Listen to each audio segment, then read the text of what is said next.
저는 이 출애굽기를 볼 때마다 참 은혜가 됩니다. 출애굽기를 볼 때마다 이 출애굽기에 나오는 이스라엘 백성들의 모습을 보면서 야, 어쩌면 그 이들의 모습이 꼭 내 모습이냐 이렇게 도전받고 또 그래서 이들을 보면서 또 회개하고 또 저들의 모습을 보면서 나는 이렇게 하면 안 되겠다 도전받고 그럴 때가 참 많습니다.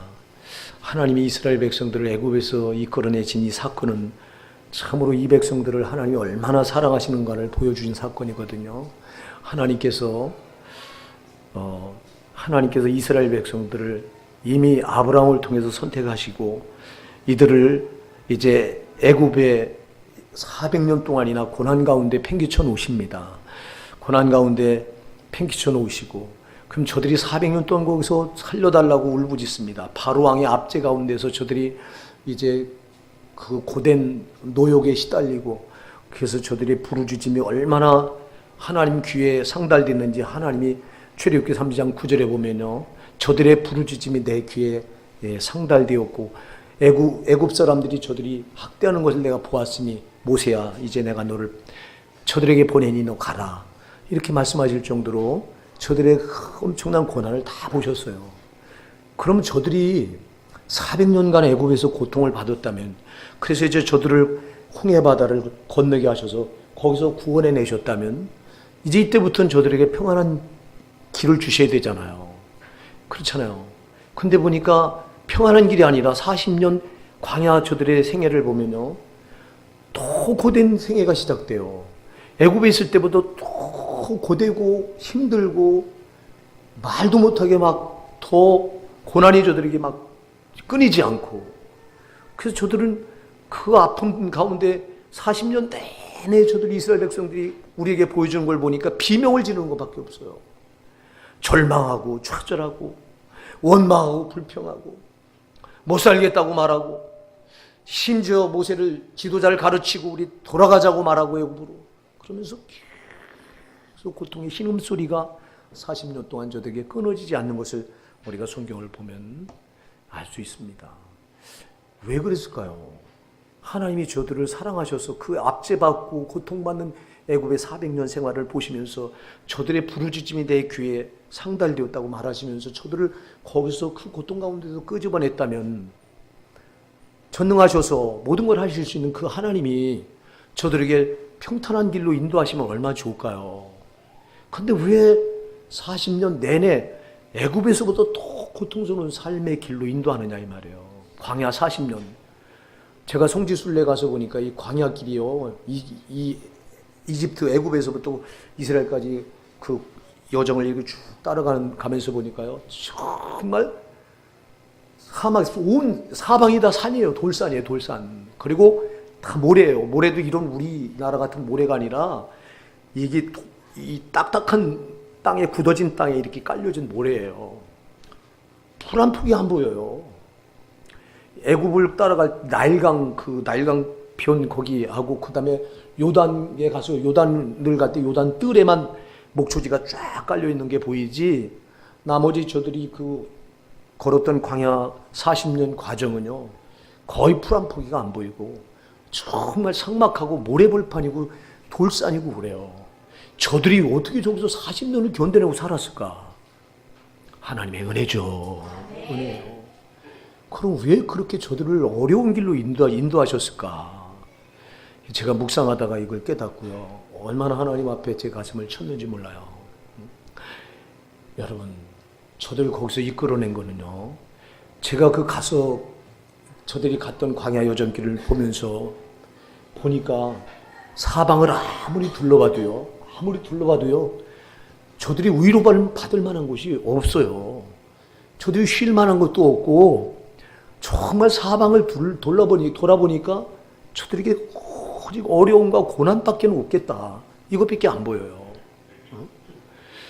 그럼 뭐 하려고 저들을 그렇게 그 어려운 길로 끌어서 저들로 하여금 그 비명소리를 하나님이 40년이나 들으시면서도 모른 채 저들을 그 고난 가운데 팽개쳐 놨을까?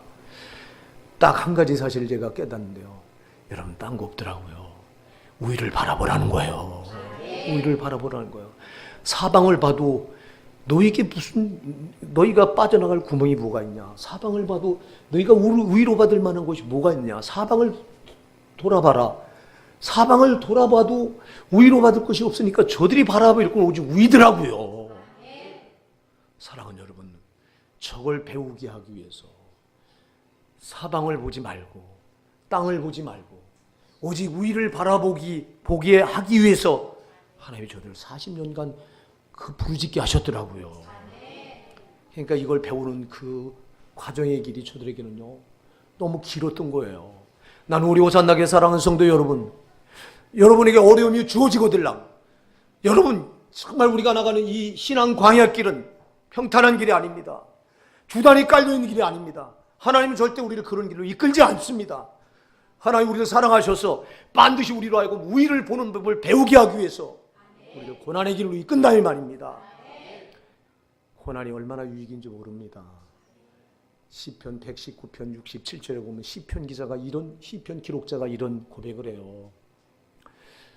고난당하기 전엔 내가 그릇 행하였더니 이제는 주의 말씀을 따르나이다. 할렐루야. 고난당하기 전에 내가 그릇 행했다. 그러나 이제는 고난당하고 난 뒤에는 이제는 주의 말씀만 따르나이다. 고난당하기 전에는 위를 바라볼 줄 몰랐다는 거예요. 근데 고난을 통해서 비로소 위를 바라보는 법을 배웠다는 거예요. 그래서 이제 내가 말씀만 따라갑니다. 고백해요. 고난이 유익이에요, 여러분. 고난 없는 것이 유익이 아니라 고난이 유익이에요. 여러분, 우리가 위를 바라봐야 세상 걸 이겨요. 여러분, 이스라엘 백성들이 만일 일찍 그걸 깨달아서 하나님이 자기들을 향한 그 놀라운 은혜 섭리, 나만 바라봐라. 여러분, 거기 진짜 가보니까 어디 가서 저들이 곡식 한 톨 얻을 것도 없고요. 어디가 물 한 방울 얻을 것도 없어요. 사방이 그래요. 그러니 저들이 오직 하나님 바라보는 것밖에 없겠더라고요. 이걸 바라보라는 건데, 이걸 배우라는 건데, 근데 이거를 못 배운 거예요. 여러분, 고난 가운데 보면 고난 가운데 위를 바라보는 법을 배우는 지혜로운 성도가 있는가 하면 고난 가운데 여러분 여전히 그걸 배우지 못하는 그런 미련한 신자들도 있더라고. 이스라엘 백성들이 40년 내내 그랬어요. 예? 이들에게 있는 그 어려움을 하나님이 주시면서도 저들이 비명을 지르고 아프다고 절망하고 낙심하고 절규하고 원망하고 불평하고 저들이 아파하고 할 때 여러분 하나님은 저들보다 더 아파하신다고요. 저들을 여러분 자기 생명을 주시기까지 사랑하는 분이 하나님이시잖아. 우리가 비명을 지를 때 하나님은 나보다 더 아파하세요. 우리가 이걸 모르니까 그렇지. 그러면서 응원하시는 거예요. 성령으로. 아들아 힘내. 너 아프냐? 나도 아프다. 그러나 너 여기서 배워야 돼. 이걸 배우지 않으면 넌 안 돼. 아멘입니다. 이걸 배우지 않으면 안 돼. 40년 동안 이스라엘 백성들에게 너희가 이걸 배워야 저 약속의 땅에 들어가. 할렐루야! 위를 바라보는 법을 배워야 약속의 땅에 들어가는데 저들이 배웁니까? 계속 원망하고 불평하고 낙심하고 절망하고 좌절하고 흔들리고 못 배웁니다. 그 뒤에 누가 있는지 아십니까? 저놈의 마귀가 있어요. 마귀는요, 우리에게 어려운 환경이 오고 정말 우리에게 고난이 오고 시련이 올 때 마귀는요 계속 그걸 통해서 무너뜨리려고 해요. 그래, 너는 계속 나를 닮아야 돼. 너는 이 고난 중에도 나를 닮으라는 거야. 그래서 원망해라, 불평해라, 낙심하라, 절망하라, 막 이 짓을 하는 거예요. 그래서 고난 가운데 마귀를 닮아가는 신자들이 있는가 하면 고난 가운데 그 고난을 이기고 성령을 닮아가는 신자들이 있더라 이 말입니다. 고난 가운데 흔들리지 아니하고 감사하고 우리 하나님의 그 선하심을 믿고 위를 바라보고 그러면서 자기를 만들어가는 사람들이 있더라 이 말입니다. 근데 이스라엘 백성도 그러지 못했어요. 고난 가운데 마귀를 계속 닮아갔어요. 더 원망하고 불평하고 낙심하고 좌절하고. 그들이 가나안 땅에 들어갔던가요? 못 들어갔습니다. 여러분, 홍해 바다를 건너서 그 애굽에서 빠져나온 20세 이상 된 전쟁에 나갈 이 용사를 계수하는데 60만 3,550명이 계수가 돼요. 근데 60만 3,550명이 이제 요단강을 건너서 약속의 가나안 땅을 딱 들어가서 보니까 거기 딱 두 명만 들어가고 나머지는 다 못 들어가. 여호수아와 갈렙 빼고는 거길 들어가지 못해요. 왜 그랬을까요? 못 만들어진 거예요. 우위를 바라보는 걸 배우지 못한 거예요. 여러분, 제발 저와 여러분은 우위를 바라보는 걸 배웁시다. 신앙 광야에서 우리가 할 일은 이거 배우는 거예요. 그래서 오늘 골로새서 3장 1절로 2절에서도 분명히 말씀하잖아요. 그러므로 너희가 그리스도와 함께 다시 살리심을 받았으면 위의 것을 찾으라. 거기는 그리스도께서 하나님 우편에 앉아 계시느니라. 위의 것을 생각하고 땅의 것을 생각하지 말라. 위의 것을 바라보라는 거예요. 여러분, 우리는 위의 것을 바라보는 거예요. 위를 바라보니까 보세요. 하나님의 사랑이 다함이 없잖아요. 위를 바라보니까 하나님이 나 같은 죄인을 억만 죄에서 지옥에서 사망에서 건져내려고 독생자 아들 예수를 처절하게 인간의 몸을 입혀서 십자가에 죽이셨잖아. 위를 바라보니까 이 사랑이 오잖아. 위를 바라보니까 하나님의 아들 예수가 나 같은 죄인이 지옥 가서 받아야 될 형벌을 십자가에서 갈갈이 살을 찢겨 단 한 방울의 물과 피를 다 쏟으면서 받으셔서 내가 지옥 형벌을 받았으니 너희는 절대 지옥 가면 안 된다고 하는 그 절규가 위로부터 오잖아요. 위를 바라보니까 이 사랑이 내 가슴에 와 닿잖아요. 이거보다 더 큰 사랑이 어디 있어요? 이거보다 더 큰 사랑이 어딨냐고. 위를 바라보지 못하니까 밤낮 이 사랑이 차단돼서 밤낮 땅에 꽃 여기에 목을 메고 마귀가 이 땅에 가지고 이쪽으로 여기 와서 흔들어대면 이쪽에 와서 흔들리고 저쪽에 가서 흔들어대면 저쪽 가서 흔들리고 이러지 않냐고. 땅의 것이 무슨 소망이 있다고요? 여러분, 애굽에 소망이 있다면 뭐 하려고 하나님이 애굽에서 이스라엘 백성들을 불러내셨겠냐고요. 거기 소망이 없는 걸 하나님이 아시니까 불러내신 거 아닙니까? 그리고 저들에게 더 가혹한 그 엄청난 시련과 역경과 고난을 주신 것은 애굽에 있을 때 저들의 그 부르짖음을 들으시면서 아파하셨던 하나님이 더 엄청난 시련과 고난을 주시면서 저들로 하여금 더 아우성치게 하고 부르짖게 정말 그 신음소리, 저들의 신음소리를 내게 하셨던 이유가 뭡니까? 우리를 바라보라고 한 거 아닙니까? 나만 바라보라고 하나님이 그렇게 하신 거 아닙니까? 내가 너희를 책임진다. 나 외에 너희를 책임질 자가 없다. 그래서 그 모래벌판으로 불러내셔서 사막 광야로 불러내셔서 오직 우위를 바라보라고 그 훈련을 하면서 우위를 바라보는 법을 배우라고 그랬는데 저들은 그걸 못 배워서 배우지 못하고 그냥 다 약속의 가나안 땅에 들어가지 못하고 모래벌판에 다 사장되고 맙니다. 우리가 여러분 정말 우위를 바라보는 법을 꼭 배우셔야 됩니다. 이걸 배우지 못한다면 단 한 사람도 저 천국에 들어갈 사람이 없어요. 그래서 골로새서 3장 1절 2절은요 정말 너무너무 놀라운 말씀이에요. 여러분이 그리스도와 함께 다시 살리심을 받으셨습니까?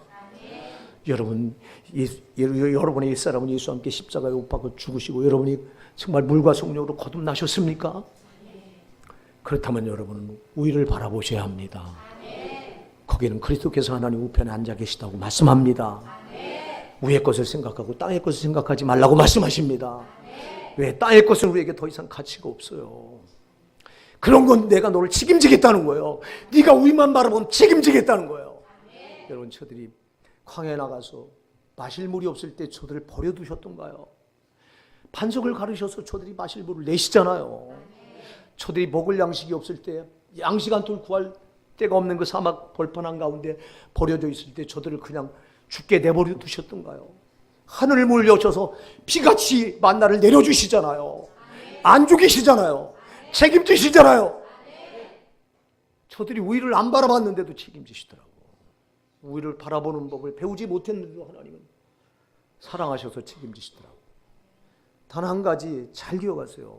우리가 우위를 바라보는 법을 훈련하지 않아도 그걸 배우지 않아도 땅의 것을 하나님 반드시 책임지셔요. 아멘입니다. 그러나 문제는 뭐냐?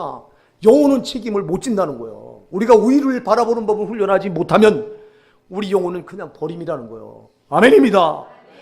여러분 육은 잘 되고 육은 이 땅에서 살고 영혼이 지옥에 버림당하면 그게 무슨 유익이 있습니까? 사랑하는 여러분, 잠시 잠깐 사는 이 땅에서 이 땅의 곳에 여러분 소망을 걸고 산 사람들이 그 죽어서 영원히 지옥 형벌을 거기서 떨어서 이리를 갈며 슬피 울며 이리를 가는 그 고통 중에 떨어 그 영원한 고통을 면할 수 없다면 그게 무슨 유익이 있습니까? 사랑하는 여러분, 여러분 영혼이 더 소중하다고요. 이 육신 덩어리 이거 썩어지면 죽으면 썩어져서 없어질 거예요. 흙으로 돌아갈 거예요. 왜? 흙으로부터 왔기 때문에. 그러나 우리 영혼은 안 죽어요.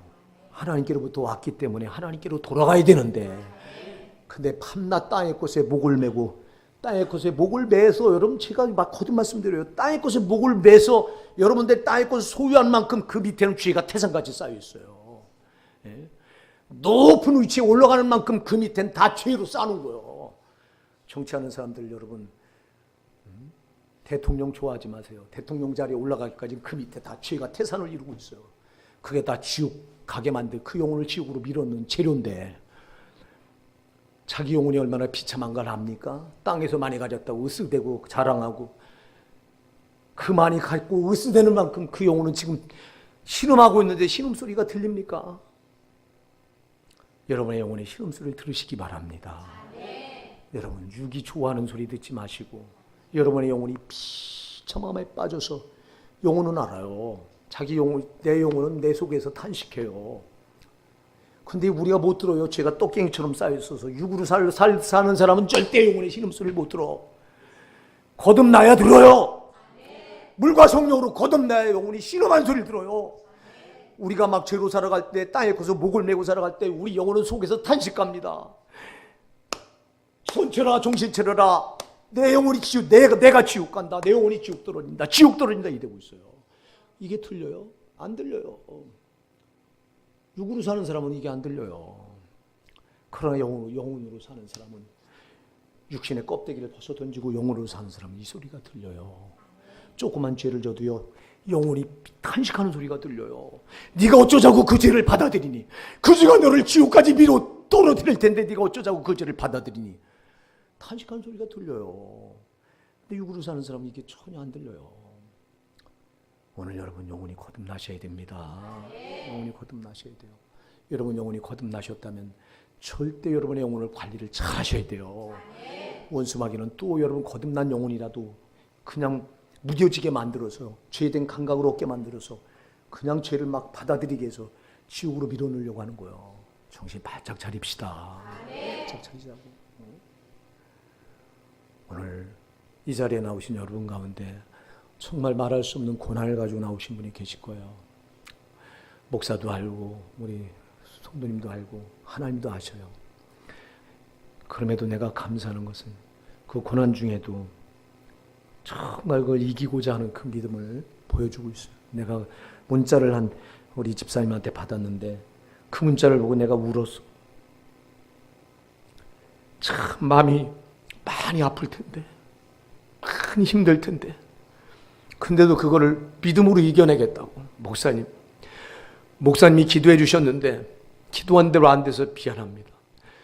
목사는 더 미안한데, 근데 그러면서 목사님 제가 절대 안 흔들리고 힘내겠습니다. 제가 그 문자를 보고요 펑펑펑 울어서, 하나님 감사합니다. 그래도 이렇게 믿음으로 살려고 하는 하나님의 아들, 하나님의 딸을 너무너무 감사합니다. 나는 목회를 몇 명 안 데리고 하는 이 목회를 헛해오진 않았나. 늘 그것 때문에 가슴 아리를 했던 사람이 저예요.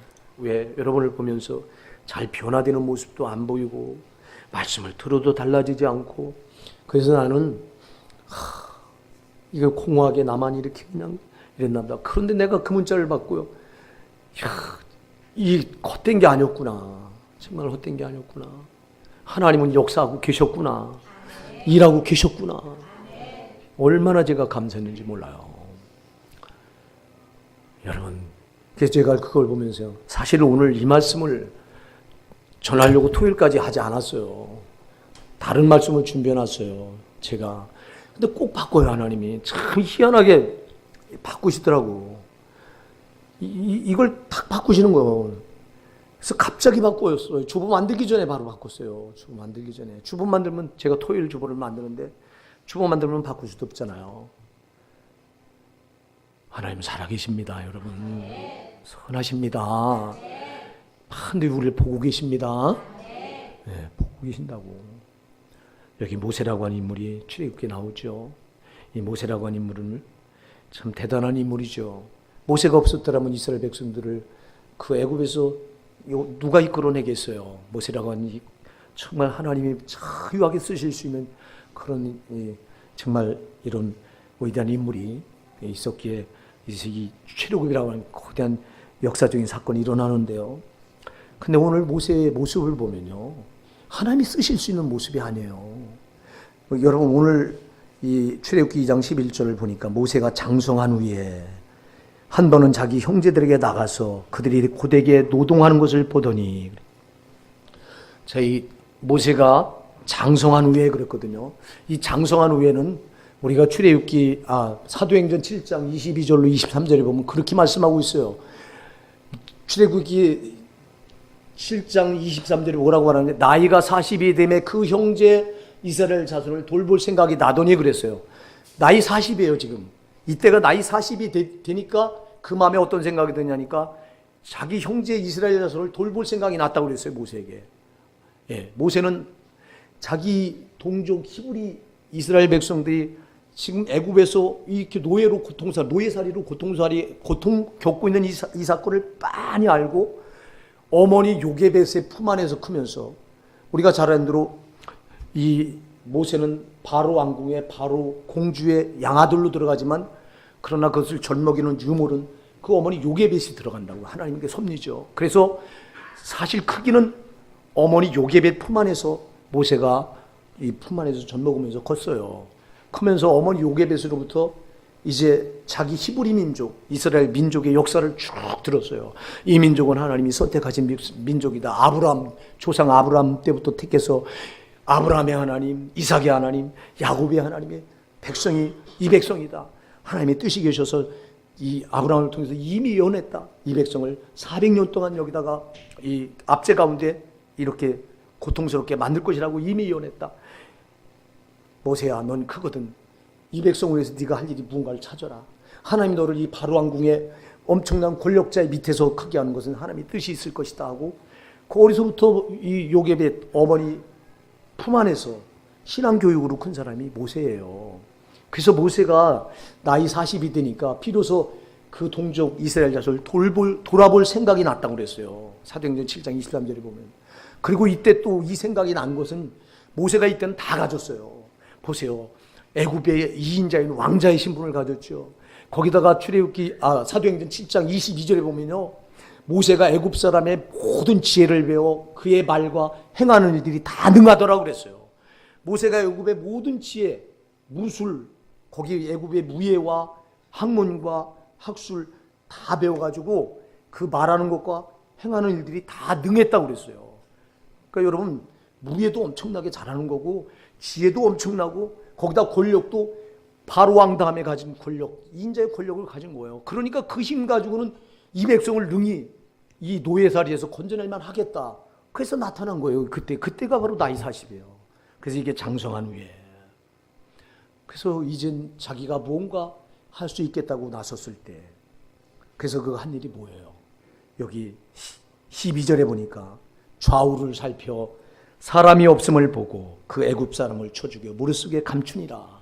그래서 보니까 딱 뭔가 자기 동족을 위해서 할 일이 있겠다 하고 이제 나이 40에 이제 그 큰 뜻을 품고 나가서 이렇게 보니까 그 애굽 사람이 자기 동족 히브리 사람을 노예처럼 그때도 부릴 때니까 보니까 막 압제를 하고 채찍 같은 걸로 막 때리는 거예요. 이걸 보고 의분이 일어나서 모세가 의분이 일어나서 이렇게 좌우를 둘러보니까 사람이 없어. 그러니까 무예도 배웠겠다. 단칼에 그냥 단숨에 쳐 죽인 거예요. 그냥 죽이고 그 사람을 모래 속에 감춘 거예요. 이 부분을 놓고요, 사도행전 7장 25절에 보면 이 부분을 놓고 사도행전 7장 25절에 뭐라고 말하냐니까요, 모세가 하나님께서 자기를 써서 이 백성을 살릴 줄을 이들이 깨달을 줄 알았다고 그랬어요. 이 사람 하나 쳐 죽이고 이제 우리의 위대한 지도자 모세가 나타나면 우리를 여기서 살리겠구나 이렇게 믿을 줄 알았다고 이 사도행전 7장 25절 여러분 그렇게 말하고 있어요. 근데 그게 여러분 그렇게 됩니까? 오히려 여러분 이 사건 하나로 모세는 살인자의 오명을 뒤집어 쓰고 미디안 광야로 쫓겨갑니다. 쫓겨가서 여러분 거기서 40년을 완전히 비참한 삶을 삽니다. 여러분 애굽 왕의 왕자의 신분으로 살던 그 삶에서 이제 그 미디안 광야로 거기서 쫓겨가서 미디안 광야에 가서 그 미디안 부족인 이드로의 이제 사위가 되죠. 거기 가서 여러분 40년 동안 목부로 늙어가요. 목부로 40살에 쫓겨가서 나이 80이 될 때까지 거기서 목부로 늙어요. 그 여러분 40년이 최상의 삶이었다면 40년 밑바닥의 삶을 사는 거예요. 이게 누가 하신 걸까요? 하나님이 하셨다 이 말입니다. 왜 그랬을까요? 여러분 하나님은요 잘 기억하세요. 하나님 우리가 우리 힘으로 뭔가 할 수 있다고 할 때는요 절대 하나님 우리를 주목하지 않으세요. 우리가 할 수 있다고 생각할 때는 하나님을 열중시하고 계세요. 이렇게 보세요. 네가 해봐라. 그래서 나이 80이 돼서 늙어 꼬부러졌을 때 그때 하나님께서 호렙산에서 가시떨기나무 불꽃 가운데 하나님이 나타나셔서 모세를 부릅니다. 그리고 이제 모세야 내가 너를 애굽의 바로왕에게 보내고 너 바로왕에게 가서 내 백성 이스라엘 백성을 거기서 빼내와라. 그러니까 출애굽기 3장 11절에서 모세가 뭐라고 하나님께 항변합니까? 주여 내가 누구간데 바로에게 가며 내가 무엇이간데 저들 이스라엘 백성들을 저 바로왕의 손에서 끄집어서 저들을 이끌어낼 수 있으리까? 내가 누구간데? 자기를 아는 거예요. 비로소 누굽니까? 다 늙고 꼬부러진 이제 늙은입니다. 40년을 미디안 광야에서 그렇게 보냈으니까요. 그리고 이제는 권력도 없고 아무 힘도 없고 그 애굽에서 배웠던 그 지혜와 그 학술과 모든 것 다 무예와 이런 거 다 잊어버리고 늙었으니까 이제 그리고 아무 힘도 없는 그야말로 난 아무것도 할 수 없는 자라고 고백할 수밖에 없게 만든 거예요. 이분이 하나님이세요. 내가 아무것도 할 수 없다고 말할 때 쓰시는 분이 하나님이라 이 말이에요.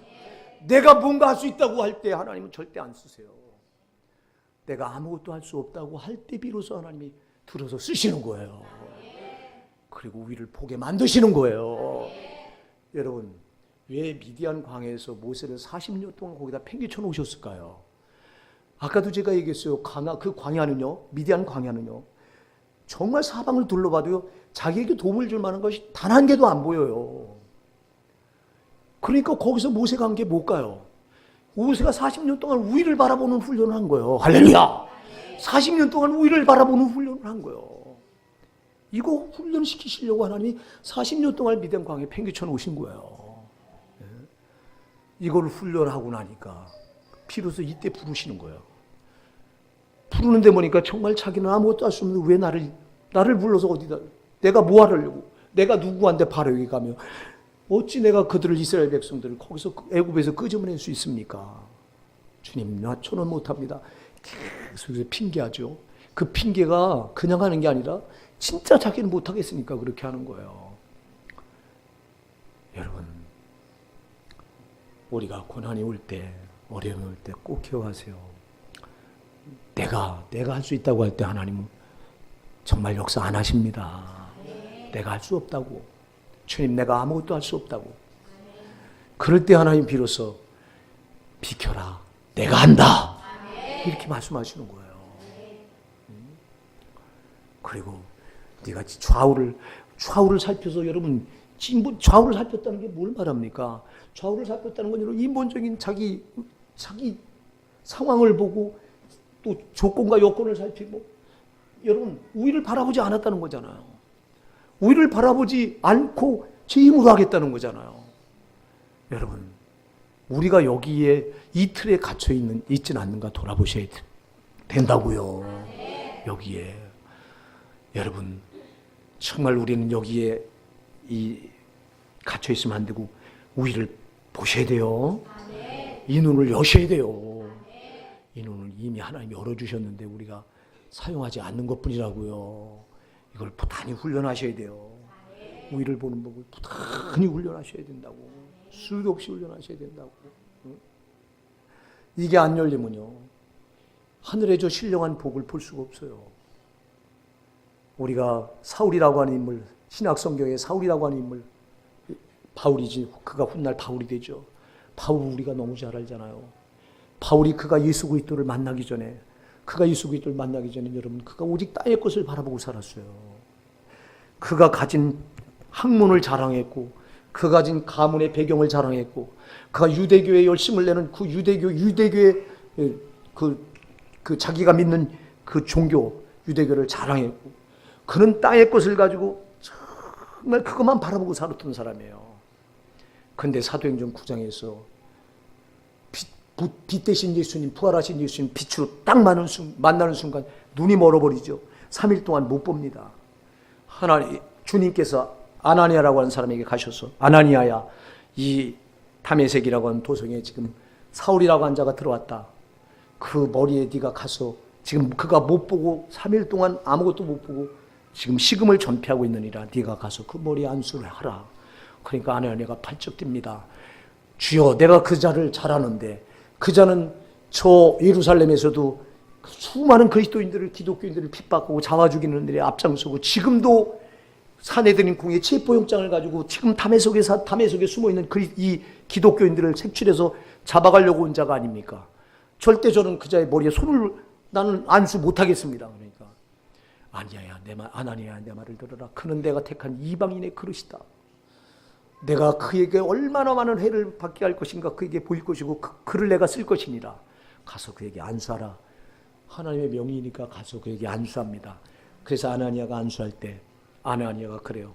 바울 보고, 바울아, 주께서 너를 보게 하시느니라. 그 말이 떨어지자마자 그가 눈을 번쩍 뜨는데, 그때 여러분, 그 눈에서 비늘 같은 것이 벗어졌다고 그랬어요. 이 비늘 같은 것이 벗어지니까 비로소 우위를 보는 눈이 열려요. 이때부터 바울은 오직 우위만 보고 살았어요. 골로새서 3장 1절 2절을 오늘 우리가 본문에 본 거, 너희가 그리스도와 함께 다시 살리심을 받았으면 오직 위의 것을 찾으라. 거긴 그 속에서 하나님 우편에 앉아 계시느니라. 자기가 그렇게 위의 걸 바라보고 살았기 때문에 우리에게도 그렇게 말씀하는 거예요. 보세요. 그가 그래서 빌립보서 3장 7절에 가서 보면요, 그렇게 애주중지 아끼던 거, 그 소중하게 여기던 걸 다 배설물처럼 버렸다고 말하잖아요. 그러나 무엇이든지 내게 유익하던 것을 내가 그리스도를 위해 다 해로 여길 뿐더러 모든 것을 해로 여김은 내 주 예수 그리스도를 아는 지식이 가장 고상하기 때문이라. 내가 모든 것을 이제 버리고 잃어버림은 그 안에서 그리스도를 얻고 발견되려 함이니 그랬어요. 그걸 벗어던지지 않고는, 그걸 버리지 않고는 그리스도를 얻을 수가 없다는 거예요. 아멘. 근데 우린 자꾸 땅의 걸 더 가지려고 하잖아. 땅의 걸 가지려고 하는 만큼 그리스도를 얻을 수가 없어요. 이걸 버려야 그리스도가 보여요. 위의 것이 보여요. 아버지 하나님의 사랑이 보여요. 아들을 그렇게 처절하게 십자가에 죽이지 않으면 왜 안 됐는가는 아버지 사랑이 이게 보여. 왜 아들이 그렇게 처절하게 십자가에서 그렇게 살을 챙죽처럼 찢기시고 단 한 방울의 피와 물을 다 쏟으시면서 지옥 형벌을, 내가 받아야 될 지옥 형벌을 받으셨는가, 이게 보여요. 땅의 것을 가지고 있는 한, 주렁주렁 달고 있는 한 이게 안 보여. 이게 가lum하고, 그래서 이걸 버려야 돼요. 모세가 가졌던 그 바로 왕궁의, 애굽 왕궁의 그 막강한 부유와 부귀와 영화와 그 권력과 그 위에 다 버리기 위해서 미디안 광야에 팽개쳤을까요? 그거 가지고는 절대 우위를 보는 법을 배울 수가 없어. 아멘. 그러니까 여러분, 우리에게 있는 걸 뺏어가는 이유는 간단해요. 너 나만 바라보라는 거예요. 나만 바라보라는 거예요. 이게 있으면 하나님 그만큼 안 바라본다니까. 이게 없으니까 하나님 바라보는 거예요. 저 같은 목사도요, 하나님께 감사할 때가 진짜 많아요. 요즘에 많이 참 아주 거대한 큰 대형교회나 내가 하고 그랬더라면 아마 기고만장하고요, 잘난 체하고, 나는 내가 나를 너무 잘 알아요. 그러나 나는 원체 가진 게 없도록 하나님 나를 막 이렇게 만들어 놓으니까 그저 죽으나 나 바라보니 하나님 한 분이요. 그러니 조금이라도 난 한 개라도 더 기도하려고 하고, 나는 내가 만일 여러분 큰 대형교회 하면 뭐가 아쉽겠어요. 뭐 영혼이 귀한 줄 알겠어요? 나는 정말 대형교회 큰 교회를 안 하니까 영혼이 너무 귀한 거예요. 한 영혼이. 그러니까 난 여러분 이름을 하루에 3번 4번 불러가면서 기도하는 건 그냥 하는 게 아니에요. 너무 소중하니까 여러분 이름을 불러가며 기도하는 거예요. 만일 여러분 많은 용도를 줬대 보세요. 내가 어떻게 이름을 한 번도 못 불러요. 그렇잖아요. 여러분 10,000명 이상 주면 10,000명 이름 10,000명 이름 1명 다 부르다가 하루다가 못한다니까. 사랑하는 여러분, 땅의 거 안 가졌다고 여러분 불평할 이유 없어요. 감사하세요. 내게 있는 거 뺏어갔다고 여러분 원망할 이유 없어요. 아, 하나님이 위만 바라보라고 하는구나. 나만 바라보고 내 사랑에 붙으라고 하는 거로구나. 틀림없어요, 여러분. 틀림없어요. 보세요. 모세가 이스라엘 백성들이 이끌고 이제 광야 40년을 헤쳐나갈 때 이스라엘 백성들은 조금만 어려움을 만나면 그저 원망하고 불평하고 낙심하고 절망하고 심지어 돌을 집어들고 모세를 향해서 모세를 우리 죽이고 돌로 쳐 죽이고 다른 지도자를 세워서 우리 다시 애굽으로 돌아가자고 막 이렇게 말합니다. 만일 모세가요 미디안 광야 40년에 팽개쳐져서 거기서 우위를 바라보는 법을 배우지 못했더라면 모세도 저들과 똑같이 원망하고 낙심하고 절망했을 거예요. 에? 어려움이 닥치면 모세도 그랬을 거예요. 모세가 그러던가요? 모세는 어려움을 만나면 여러분 땅바닥에 꿇 엎드려서 하나님 앞에 기도했어요. 그게 저절로 나온 게 아니에요. 미디안 광야에서 40년 동안 그는 우위를 바라보는 법을 훈련했기 때문에 거기서 나온 거예요. 이게요. 이게 사랑하는 여러분, 여러분이 기도합니까? 어려움이 올 때 기도합니까? 정말 고난이 올 때 여러분이 더 무릎을 꿇습니까? 그러면 여러분은 벌써 이미 우위를 바라보는 법을 배우신 거예요. 고난이 오고 어려움이 오고 아픔이 오고 비명이 나오는데도 기도하지 않습니까? 아직도 여러분은 우위를 바라보는 법을 배우지 못한 거예요. 아무나 기도합니까? 이스라엘 백성들이 그 광야길을 헤쳐나가며 기도하는 거 보셨던가요? 모세는 어려움이 올 때마다 반드시 꿇 엎드려 기도했어요. 그러면 하나님 우위로부터 반드시 역사를 일으키셨어요. 이게 달랐다 이 말이에요. 이게 달랐다 이 말이에요. 우리 호산나 사랑하는 성도 여러분, 고난이 유익입니다. 시편 119편 71절에서 고난이 내게 유익이다. 이로 말미암아 내가 주의 율례들을 배우게 되었나이다. 그랬잖아요. 고난이 유익이에요. 고난이 없는 걸 자랑하지 마세요. 고난이 있는 걸 기뻐하세요. 고난을 통해서 하나님만 바라보라고 하는 거로구나. 우위를 바라보라고 하는 거로구나. 이걸 깨달으세요. 그러니까 우리 우위밖에 내가 하나님밖에 바라볼 리 없잖아. 사방이 다 여러분 다 그렇잖아. 여러분 이 세상이 우리를 우위해 주리라고 꿈에도 생각하지 마시기 바랍니다. 이 세상은 우리 구원받은 성도와는 반드시 원수된 관계입니다. 요한복음 15장 19절에서 주님은 분명히 말씀합니다. 너희가 세상에 속하였더라면 세상이 자기 것을 사랑하였을 것이나 너희는 세상에 속한 자가 아니요 도리어 내가 세상에서 너희를 택하여 냈기 때문에 세상이 너희를 미워하느니라 그랬어요. 세상 우리를 미워해요. 세상이 권세 잡은 자가 마귀잖아요. 세상의 임금은 마귀잖아요. 세상이 우리를 미워한다고 하면 마귀가 우리를 미워하고 있는 거예요. 그 세상이 나에게 좋은 거 지어주겠어요? 안 지어줘요. 그래서 우리는 우위만 바라볼 수밖에 없는 사람들이에요. 우리 성도는 우위로부터 공급받는 사람들이에요. 그래서 야고보서 1장 17절에 온갖 좋은 은사와 온전한 선물이 다 우위로부터 빛들의 아버지께로부터 내려오나니 그는 변함도 없으시고 회전한 그림자도 없으시니라. 여러분 우리가 좌우를 살펴보시면요, 이 세상에 좌우에 있는 건 다 청함이 없어요. 다 변하고 변질돼요. 그러나 우위로부터 우위에 계신 아버지 하나님은 영원하세요. 변함도 없으시고 회전한 그림자도 없으시니라. 정함이 없는 하나님은 우리가 우위를 바라볼 때마다 우리를 사랑하셔서 반드시 은혜를 내려주신다고요. 우리 그냥 죽게 버려두지 않으신다고요. 사랑하는 여러분, 우리가 저 우위를 바라보고 사는 한 낙심할 이유 없어요. 지금 잠시 이 땅에서 삶이 고단하고 이 땅에서 삶이 참으로 힘들고 어려울지라도 여러분 잠시 잠깐 되면 저 영원한 폭락 영생의 세계에 가서 그 하나님과 영원한 교제를 누릴 것입니다. 그러니까 그 위를 바라보고 살면 누가 낙심할 게 있어요. 거기는 그리스도께서 하나님 우편에 앉아 계시느니라. 할렐루야. 나를 위해서 십자가에 피 흘려 죽으시고 이제 부활하셔서 나를 의롭다 하시고 이제 내가 너를 위해서 지옥 경고를 다 받았으니 너희는 나만 믿고 위를 바라보고 나를 바라보고 살다가 이 천국에 들어오라고 지금도 거기서 주님이 기다리고 계시잖아요. 성령을 보내셔서 우리를 이끌어가고 계시잖아요. 뭘 우리가 낙심할 게 있어요. 저 원수에게 우리가 속지 마십시다. 원수는 자꾸 땅에 꽂혀주면서 여기에 목을 매라는 거예요. 너 좌우에 여기다 눈 두고 살라는 거예요. 여기다 마음 뺏기고 살라는 거예요. 그럴 수 없어요.